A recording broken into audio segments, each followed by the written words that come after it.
Everybody, welcome to my channel, Be Free Now with Maria. So today I'm going to do two things. I'm going to start with my bag of words, and then I'm going to pick a card from this deck, the Four Agreements. All right, which I've already shuffled. So let's see, let's start with the words. All right, what do we have? Ooh, balance. I love that. All right, so it's making me think of inner balance. Inner balance is sometimes difficult, to maintain because we get swept away, with our five senses and what's going on around us. But we want to make an effort to try to balance ourselves as much as we can throughout the day. And, when we practice mindfulness exercises that are focusing on being present. And over time, what ends up happening is that we start to strengthen that muscle and we find ourselves creating that balance a lot easier. In other words, doesn't mean that we're not going to get distracted or off balance throughout the day because of the different things that are coming our way or that we have to manage and deal with. But we're going to find ourselves being able to pivot, right? Go back and create that balance for ourselves. Notice that we're off balance and create that balance. So we want to strengthen that muscle, and there are plenty of mindfulness exercises that allow us to strengthen that muscle. Practice it every single day, as many times a day as you can. And over time, right, this will become effortless and a lot easier to do.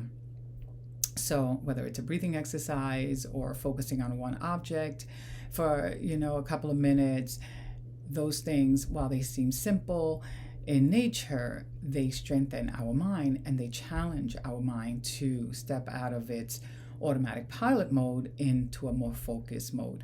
Now, before I go any further, I'll pick the card on top, which is this card here, and it says, everyone lives in their own dream. Love that.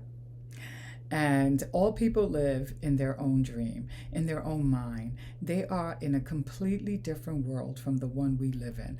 All right, so I love that because, right, we tend to think that people are thinking like us, and we, believe what we tell ourselves when something happens, and we come up with a conclusion about why that must have happened.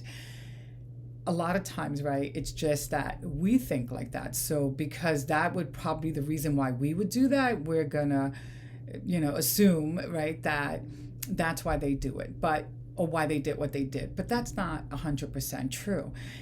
People live in their own, mind, and they have their own experiences, and they see the world differently.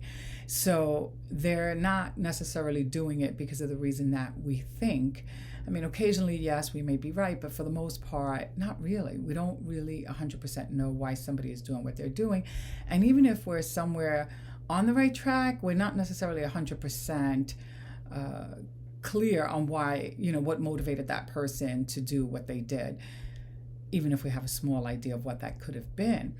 But, when I first read Everyone Lives in Their Own Dream, it made me think of, we don't recognize our own power, like even the power to create balance for ourselves, because we tend to think things are happening without our consent. It's almost like, they're out of our control.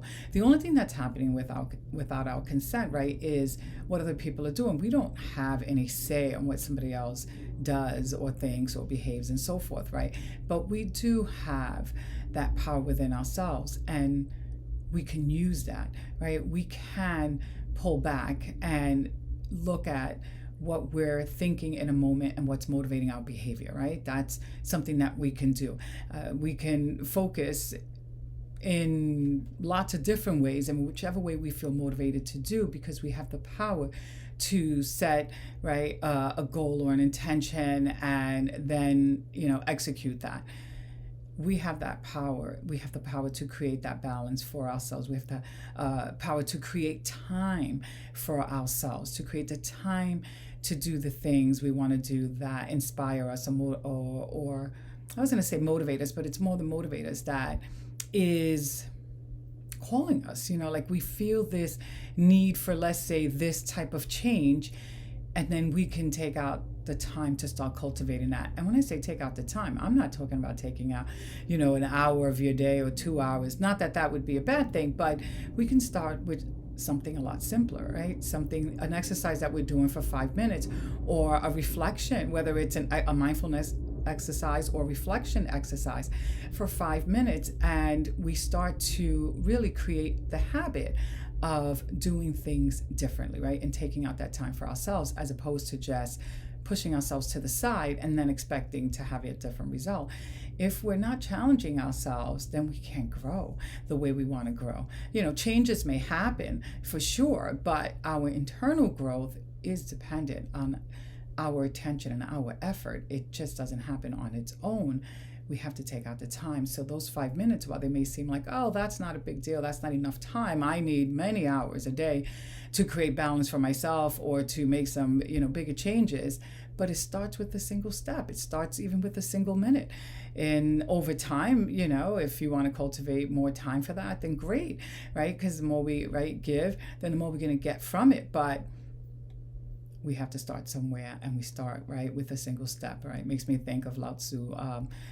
A journey of 1,000 miles begins with a simple step, and that's what we want to remember. A simple step goes a long way, and of course that's metaphorically speaking. All right, so I'm going to end with that. I hope that this video has helped you in some way. If it did, please hit the like button and subscribe to my channel so that you can be notified when I upload further videos. Bye for now, and have a beautiful day.